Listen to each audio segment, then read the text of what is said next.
So what I would like to do is record a short video on what my position is on charter schools.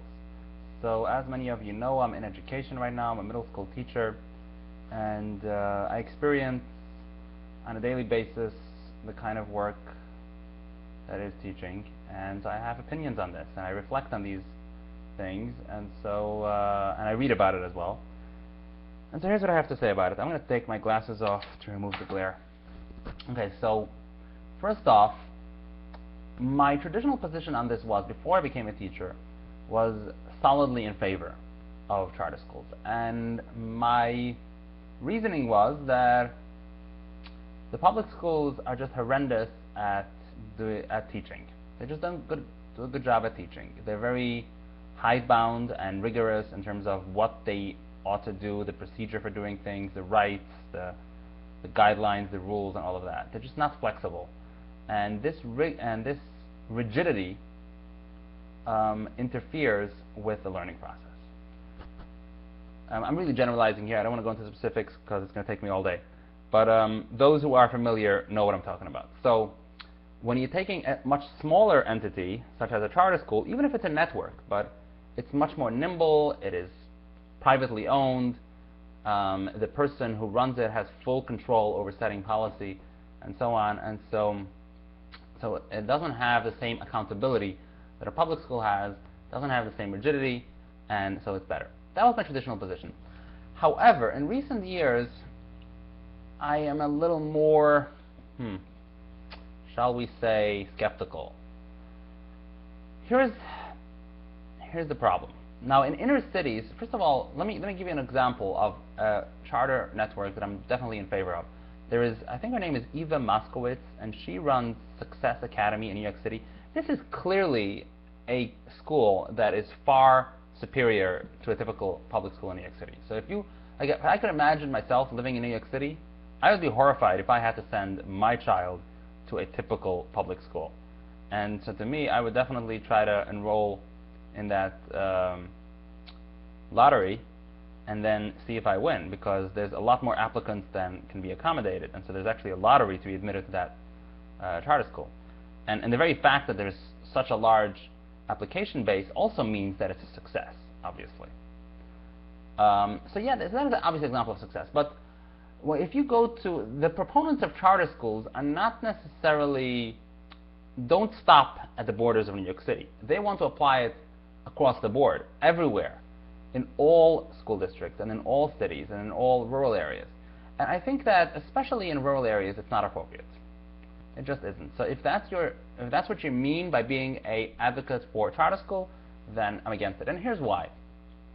By definition, public education is the kind of service that is meant to be a basic, essential service. And that is why it is provided by the public. The definition of public school means it's financed and run publicly. And the reason for that is because we deem it, as a society, we deem it as basic. Just like everyone needs to eat, and everyone needs health care, and everyone has basic rights of liberty, the rights over their personal body and things like that, we deem this as a basic American right.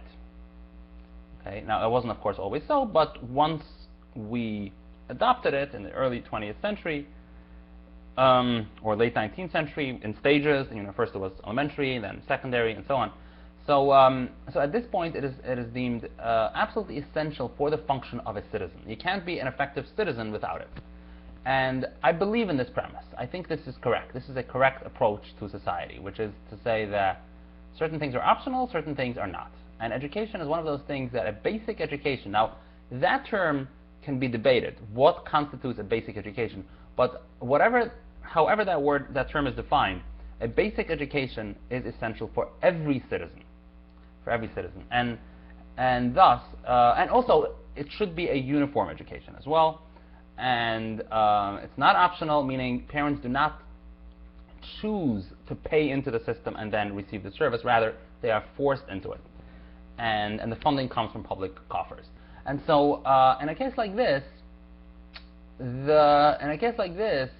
it's actually usually not desirable to have competition, because usually when it comes to public services, for example, when it comes to a subway system, right, which is sort of public, the subway system in New York City, it is not desirable to have different companies competing. And in fact, that was in fact the history of the railway system in New York. You used to have the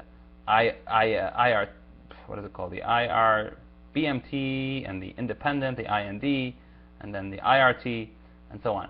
And eventually they consolidated because it was much more efficient.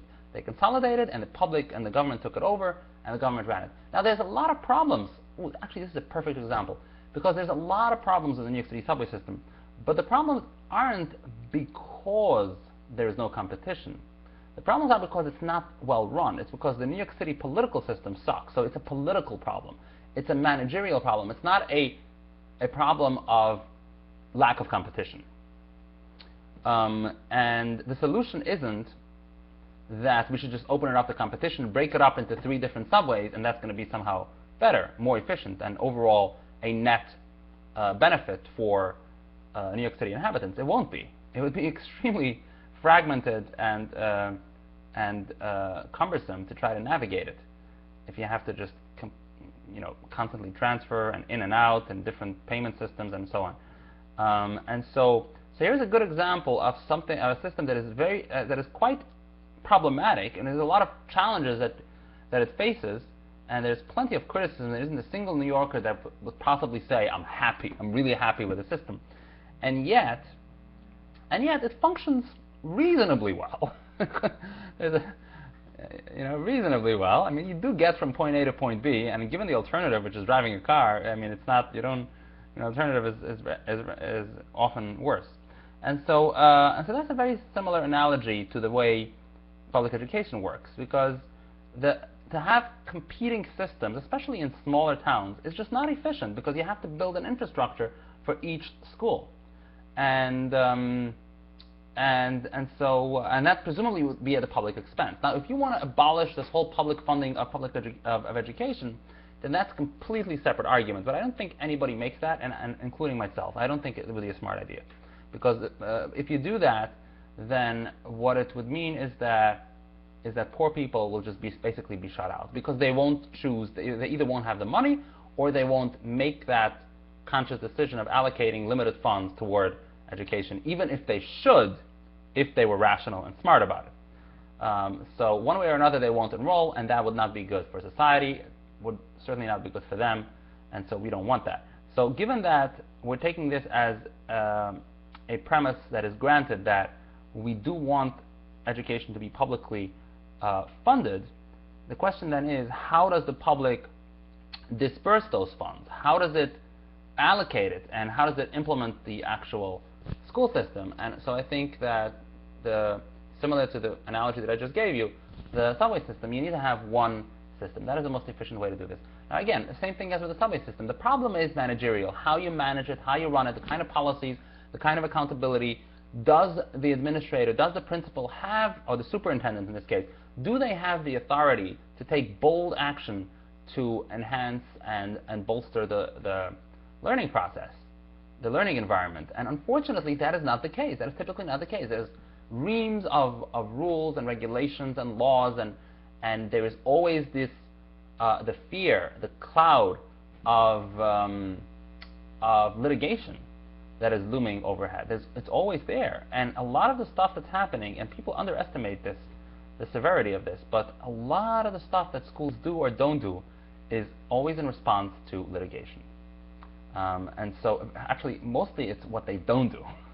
Right? It's mostly what they don't do. 90% of the time, they don't do things because they're afraid if they do, they'll be sued.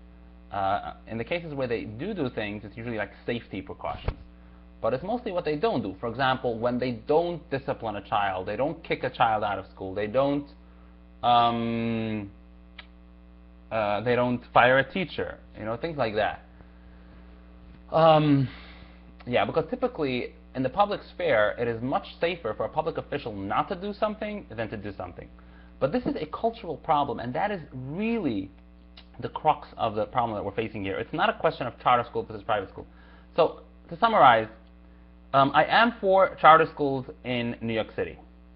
But ultimately, I think the ultimate solution is not the competition that is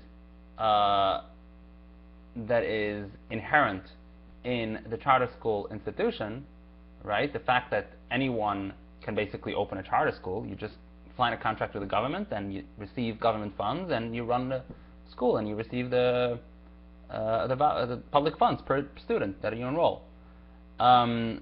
So that's not the solution.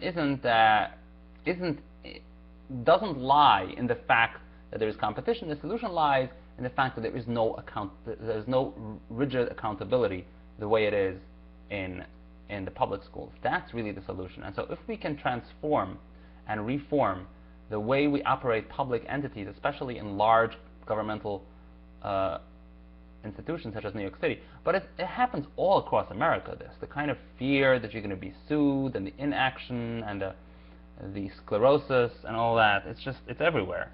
It's omnipresent. And of course, Philip K. Howard talks a lot about this in his book. He wrote many books. It's all the same theme of the kind of ineptitude exhibited by public officials due to fear of being basically penalized or somehow being